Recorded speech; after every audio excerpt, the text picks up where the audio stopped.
Welcome back. मैं Pramod Kumar success education के इस प्लेटफॉर्म पर पुनः से फिर से स्वागत करता हूं। आज एनपीओ अर्थात नॉन प्रॉफिट ऑर्गेनाइजेशन पार्ट 2 लेके आया हूं। वीडियो का अंत तक ज़रूर देखें। सभी आइटम्स को बारी बारी से एनालाइज किया गया है, इसे अवश्य देखेंगे। आज एनपीओ अर्थात नॉन प्रॉफिट ऑर्गेनाइजेशन पार्ट 2 लेके आए हैं। पार्ट 1 यदि नहीं देखे हैं तो डिस्क्रिप्शन बॉक्स में इसका लिंक दिया हुआ है, ज़रूर जाके देखें। नॉन प्रॉफिट ऑर्गेनाइजेशन के वित्तीय लेखांकन 3 लेखा होता है। First receives and payments account, second income and expenditure account और थर्ड बैलेंस शीट होता है। ये कैसे कैसे आगे बढ़ा जानेंगे। रिसीव्स एंड पेमेंट्स अकाउंट, जितना भी आइटम होगा वो रिसीव्स एंड पेमेंट्स अकाउंट में जाएगा ही जाएगा। रिसीव्स एंड पेमेंट्स अकाउंट के अंतर्गत यानी रिसीव्स अर्थात प्राप्तियां 2 प्रकार से हो सकता है। रेवेन्यू अर्थात आयगत प्राप्तियां और कैपिटल रिसीव्स एंड पूंजीगत प्राप्तियां हो सकता है। इसी प्रकार से भुगतान अर्थात पेमेंट्स 2 प्रकार से होता है। रेवेन्यू आयगत एवं कैपिटल पूंजीगत अर्थात आयगत भुगतान और पूंजीगत भुगतान 2 प्रकार से होता है। रेवेन्यू अर्थात आयगत प्राप्तियां और आयगत भुगतान से हमारा इनकम एंड एक्सपेंडिचर अकाउंट बनता है। ठीक इसी प्रकार से कैपिटल रिसीप्ट्स अर्थात पूंजीगत प्राप्तियां और पूंजीगत भुगतान, इससे हमारा बैलेंस शीट बनता है। रिसीप्ट्स एंड पेमेंट्स अकाउंट में 4 कॉलम होता है। डेबिट तरफ अर्थात debit side, receipts amount rupees, इसी प्रकार से क्रेडिट तरफ payments amount rupees. Income and expenditure account में डेबिट तरफ एक्सपेंडिचर अमाउंट रुपीज, इसी प्रकार से क्रेडिट तरफ इनकम अमाउंट रुपीज। सबसे पहले रिसीप्ट्स एंड पेमेंट्स अकाउंट में बैलेंस जो होता है अर्थात कैश, टू बैलेंस बीजी के रूप में कैश इन हैंड, अमाउंट में रुपीज डालते हैं, अमाउंट में अमाउंट वाले कॉलम में, और यदि बैंक में बैलेंस हो तो कैश एट बैंक के नाम से लिखते हैं और अमाउंट वाले कॉलम में अमाउंट होता है। ठीक इसी प्रकार से यदि बैंक ओवरड्राफ्ट अर्थात बैंक ओवरड्राफ्ट ये होता है जो संस्था को देना होता है, बैंक लेने वाला होता है और संस्था यानी संस्था के ऊपर कर्ज होता है बैंक का, वो bank overdraft credits and payments तरफ होता है। रिसीप्ट्स एंड पेमेंट्स अकाउंट में रेवेन्यू रिसिप्ट्स, डेबिट और रेवेन्यू रिसिप्ट्स और रेवेन्यू कैपिटल होता है। उसी प्रकार से पेमेंट्स और रेवेन्यू पेमेंट्स और कैपिटल पेमेंट्स होता है। अब बारी बारी से जानेंगे और विश्लेषण करेंगे हर एक आइटम को। सब्सक्रिप्शन क्या होता है? सब्सक्रिप्शन चंदा या अंशदान या इसे सदस्यता शुल्क भी कहते हैं। यह मेंबर से वार्षिक आधार पर लिया जाता है, इसलिए इसे रिसीप्ट्स एंड पेमेंट्स अकाउंट में डेबिट साइड अर्थात रिसीप्ट्स में लिखते हैं और इनकम एंड एक्सपेंडिचर अकाउंट के क्रेडिट में अर्थात इनकम की ओर इसे दिखाते हैं। लेकिन यह विशेष कार्य के लिए हो तो इसे पूंजीगत प्राप्ति माना जाता है, इसलिए रिसीप्ट्स एंड पेमेंट्स अकाउंट के साथ साथ बैलेंस शीट के लायबिलिटीज साइड में दिखाते हैं। डोनेशन अर्थात दान एनपीओ का महत्वपूर्ण आइटम होता है क्योंकि ये प्राप्तियां का मुख्य स्रोत होता है। जो किसी पर्सन, फर्म या कंपनी से मिलने वाला गिफ्ट होता है, यह गिफ्ट नगद या संपत्ति के रूप में अर्थात कैश या एसेट्स के रूप में हो सकता है, या रिसिप्ट्स एंड पेमेंट्स अकाउंट के डेबिट में होता है। लेकिन इसके साथ शर्त भी है, यदि ये स्पेशल या स्पेसिफिक डोनेशन अर्थात विशिष्ट दान होता है तो यह पूंजीगत प्राप्ति माना जाता है।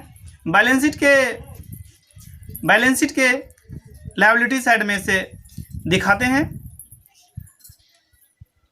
दूसरा कंडीशन, यदि जनरल डोनेशन अर्थात सामान्य दान है तो रिसिप्ट्स एंड पेमेंट्स अकाउंट के डेबिट साइड में दिखाते हैं और इनकम एंड एक्सपेंडिचर अकाउंट के क्रेडिट में इसे दिखाते हैं, या दोनों हो सकता है अर्थात स्पेशल या जनरल डोनेशन दोनों हो सकता है। ये किस प्रकार से होता है, जैसे आधा जो डोनेट किया है, डोनेशन दिया है, उस पर्सन ने यदि शर्त रखा है जो आधा स्पेशल और आधा जनरल होता है तो आधा आधा दिखाते हैं, अर्थात आधा को रिसिप्ट्स एंड पेमेंट्स अकाउंट के डेबिट में और इनकम एंड एक्सपेंडिचर अकाउंट के इनकम में। यदि ये स्पेशल होता है तो इसे बैलेंस शीट के लायबिलिटी साइड में भी दिखाते हैं। फोर्थ, यदि सामान्य दान की राशि अर्थात राशि बड़ा होता है और कोई दिशा निर्देश नहीं होता है तो इसे बैलेंस शीट के लायबिलिटीज में, यदि छोटा होता है अर्थात छोटा अमाउंट होता है तो रिसिप्ट्स अकाउंट में दिखाते हैं। ये संस्था का बाकी अमाउंट अर्थात आदान प्रदान के आधार पर छोटा या बड़ा सत्यापित होता है। इसी प्रकार से एंट्रेंस फीस अर्थात प्रवेश शुल्क या एडमिशन फीस, नामांकन शुल्क, ये क्या होता है?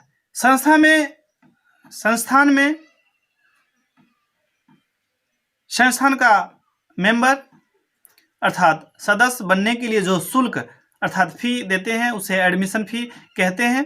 जैसे स्कूल्स, कॉलेज, क्लब एवं फर्म इत्यादि, इसका मेंबर बनने के लिए अर्थात एडमिट करने के लिए जो शुल्क दिया जाता है वो एंट्रेंस या एडमिशन फी होता है।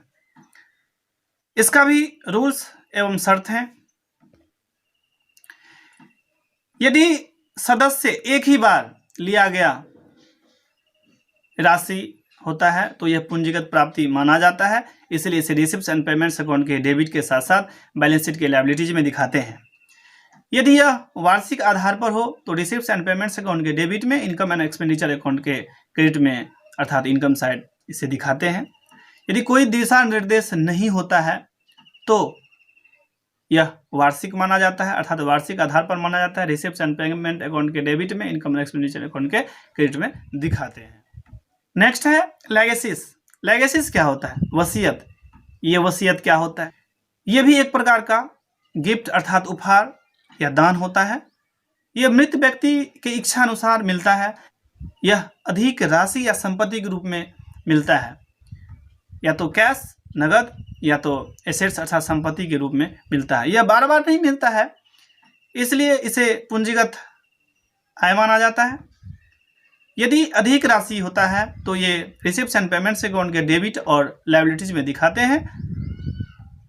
कम होता है तो रिसिप्ट्स एंड पेमेंट्स अकाउंट के डेबिट और इनकम एंड एक्सपेंडिचर अकाउंट के क्रेडिट में इसे दिखाते हैं। इंडोमेंट फंड, समर्पित कोष या शुल्क, यह वसीयत या उपहार से उत्पन्न होता है जिसका उद्देश्य किसी संपत्ति को खरीदना होता है। संस्था के द्वारा यह पूंजीगत आय होता है, इसलिए इसे रिसिप्ट्स एंड पेमेंट्स अकाउंट के रिसिप्ट्स अर्थात डेबिट तरफ और बैलेंस शीट के लायबिलिटीज साइड में से दिखाते हैं। लेकिन इसका ब्याज की आय इनकम एंड एक्सपेंडिचर अकाउंट के इनकम अर्थात क्रेडिट तरफ दिखाते हैं। सेल ऑफ ओल्ड एसेट्स, पुरानी संपत्तियों की बिक्री, चूँकि यह बड़ा अमाउंट होता है इसलिए रिसिप्ट्स एंड पेमेंट्स अकाउंट के डेबिट और बैलेंस शीट के उस आइटम से घटा लिया जाता है और घटाने के बाद जो लाभ होता है इनकम एंड एक्सपेंडिचर अकाउंट के क्रेडिट में, यदि हानि होता है तो इनकम एंड एक्सपेंडिचर अकाउंट के डेबिट में इसे दिखाया जाए। लाइफ मेंबर फी, आजीवन सदस्यता शुल्क, यह कैपिटल इनकम होता है अर्थात पूंजीगत आय होता है। यह एक ही बार लिए जाने वाले शुल्क होते हैं। इसे रिसिप्ट्स एंड पेमेंट्स अकाउंट के डेबिट और बैलेंस शीट के लायबिलिटी साइड में इसे दिखाते हैं। सेल ऑफ स्पोर्ट्स मटेरियल्स, खेलकूद सामग्री की बिक्री, जैसे क्लब, स्कूल्स, कॉलेज में जो खेलकूद सामग्री होते हैं उसे बेचा जाता है। यह पुराने सामान होता है जो उपयोग के बाद कुछ ही मूल्य अर्थात प्राइस में बेच देते हैं। चूंकि यह छोटा अमाउंट होता है इसलिए रिसिप्ट्स एंड पेमेंट अकाउंट के डेबिट अर्थात रिसिप्ट साइड और इनकम एक्सपेंडिचर अकाउंट के क्रेडिट साइड अर्थात इनकम में इसे दिखा लिया जाता है। हॉनोरियम अर्थात मानदेय उस व्यक्ति अर्थात पर्सन को दिया जाता है जो संस्था का कर्मचारी नहीं है। यह किसी खास कार्य के लिए दिए जाने वाले राशि होता है, जैसे सचिव को दिए जाने वाले मानदेय, यह आयगत व्यय होता है। इसलिए रिसिप्ट्स एंड पेमेंट्स अकाउंट के डेबिट अर्थात पेमेंट साइड और इनकम एंड एक्सपेंडिचर अकाउंट के डेबिट साइड अर्थात एक्सपेंडिचर में इसे दिखा लिया जाता है। गवर्नमेंट ग्रांट्स एंड असिस्टेंस, सरकारी अनुदान एवं सहायता, यह ऐसी राशि होता है जो सरकारी स्कूल, कॉलेज, विश्वविद्यालय एवं अस्पताल में होते हैं। चूंकि यह वार्षिक आधार पर लिया जाता है इसलिए इसे आयगत प्राप्ति माना जाता है। इसे रिसिप्ट्स एंड पेमेंट्स अकाउंट के डेबिट साइड और इनकम एंड एक्सपेंडिचर अकाउंट के क्रेडिट साइड को दिखा लिया जाता है। परंतु विशेष कार्य के लिए हो अर्थात स्पेशल कार्य के लिए हो तो इसे पूंजीगत आय माना जाता है, तो बैलेंस शीट में दिखाते हैं। स्पेशल फंड्स, विशेष कोष, यह ऐसे फंड्स होते हैं जो किसी विशेष उद्देश्य से प्राप्त होता है, जैसे खेलकूद कोष, मरम्मत कोष, पुरस्कार कोष, मैच कोष इत्यादि। यह ऐसे फंड्स अर्थात इन्वेस्टमेंट्स होते हैं जो इससे प्राप्त होने वाले इनकम जैसे इंटरेस्ट या लाभांश को इसी से जोड़ कर लिखा जाता है। इसलिए इसे रिसिप्ट्स एंड पेमेंट्स अकाउंट के डेबिट साइड अर्थात रिसिप्ट साइड और बैलेंस शीट के लायबिलिटी साइड में इसे दर्शाया जाता है। ध्यान रहे यदि फंड से अधिक एक्सपेंस अर्थात व्यय हो तो उस व्यय को इनकम एंड एक्सपेंडिचर अकाउंट के डेबिट साइड अर्थात एक्सपेंडिचर में दिखा लिया जाता है। सेल ऑफ स्क्रैप्स या ग्रास, कबाड़ या घास का विक्रय, यह छोटा अमाउंट होता है और काफ़ी कम होता है, बेचने के बाद इनकम होता है, इसलिए इसे आयगत प्राप्तियां माना जाता है। इसलिए रिसिप्ट्स एंड पेमेंट्स अकाउंट के डेबिट में और इनकम एंड एक्सपेंडिचर अकाउंट के क्रेडिट में इसे दिखा लेते हैं। इसके अलावा रिसिप्ट्स एंड पेमेंट्स अकाउंट के debit side newspaper, wastage paper, magazine इत्यादि के सभी खर्चे को दिखा लिया जाता है और चैरिटी शो या proceeds from charity show, charity से जो प्राप्ति होता है। इसके बाद प्रोसीड्स फ्रॉम लेक्चरर्स, इंटरटेनमेंट्स से जो भी प्राप्ति होते हैं।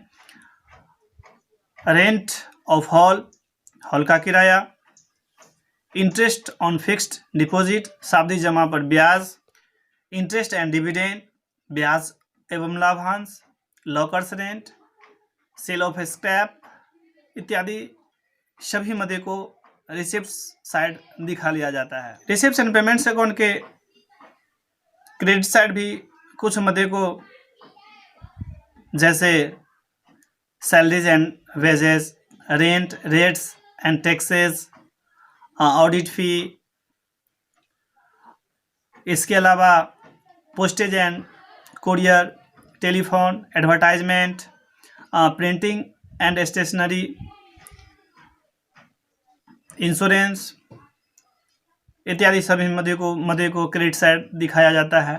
Gardening, upkeep of ground, conveyance सवारी जिसे कहते हैं, bank charges, water and electricity, municipal taxes, newspaper and newspaper संबंधित जो परचेज किया जाता है उसे संबंधित सभी खर्चे अर्थात पेमेंट्स को पेमेंट साइड में दिखा लिया जाता है। इसके अलावा कुछ पूंजीगत भुगतान अर्थात कैपिटल पेमेंट्स को भी क्रेडिट साइड पेमेंट साइड ही दिखाते हैं, जैसे purchase of fix asset, furniture हुआ, बिल्डिंग हुआ। इसी प्रकार से परचेज ऑफ बुक्स, पुस्तकों की क्रय, कुछ investment, fix deposit, prize fund, investment इत्यादि सभी को पेमेंट साइड ही दिखाते हैं। लेकिन रिसिप्ट्स एंड पेमेंट्स अकाउंट के में जो लास्ट में हमारा बैलेंस बचता है अर्थात शेष अंतर जो बचता है उसे बाय बैलेंस CD के नाम से लिखते हैं। इसे कैश इन हैंड या कैश एट बैंक दर्शाते हैं अंतर वाले भाग को। NPO अर्थात नॉन प्रॉफिट ऑर्गेनाइजेशन का पार्ट 3 जल्दी अभी तक सब्सक्राइब नहीं किए हैं तो ज़रूर सब्सक्राइब कर दें और बेल आइकन को भी दबा दें ताकि सभी वीडियोज़ का नोटिफिकेशन सबसे पहले आप तक पहुँचे। धन्यवाद।